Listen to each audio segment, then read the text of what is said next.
Hi, Pete here with another quick spin video, and today I'm with Harley's Low Rider ST. Now why ST?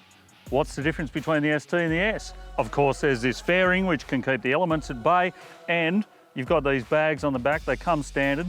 They're a little bit shorter than the standard ones, and that's so you've got a bit more lean angle. And you've also got this heavy breather kit, which I'll talk a little bit more about in a minute. It's powered by the 117 cubic inch engine, and in such a small bike and a relatively light bike, it's a powerhouse. It's one of the things I love most about the Low Rider ST, and the S for that matter.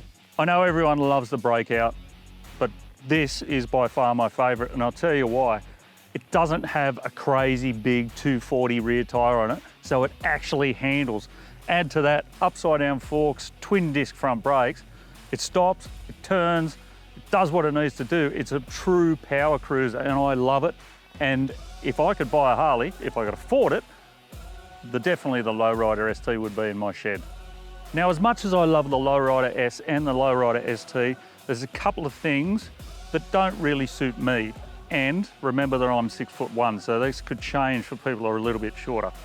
The mid-set pegs, I'm not a big fan of. I'd like forward controls on it. It lifts my knees up slightly above the tank, makes it a little bit cramped. And then it comes also to the heavy breather, which my knee rubs on, which is not ideal.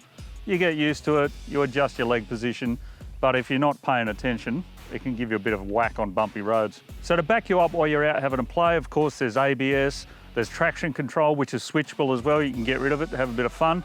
And it comes factory with cruise control, which I love. While the fairing's really, really functional and it's pretty good at keeping the elements at bay, I do feel like it's a little bit unfinished. There's no dials, there's no gauges, there's no buttons or anything like that. It feels just like it's sort of been plonked there, but it does what it's meant to do. This bike has also been fitted with an aftermarket seat, which is really, really comfortable. And more importantly, it's been fitted with this pipe, and it sounds cool. I mean, just throw the standard one in the bin and go out and grab yourself an aftermarket pipe and get that sound out there. I mean, that's what Harleys are about, isn't it? So look, if you're looking for a power cruiser, maybe you're looking at the Breakout, really come and have a look at the Low Rider ST or the Low Rider S. It is, to me, the ultimate power cruiser. And a lot of it comes down to that skinny rear tyre, or skinnier rear tyre. It just handles so much better. You can really get out in the mountains and have a play, and you can upset some guys on some more sporty sort of equipment if you know what you're doing. The engine, what a cracker. 117 cubes, more than enough, and you can do some pretty fun things that I'm not allowed to mention on this video if I want to keep making more.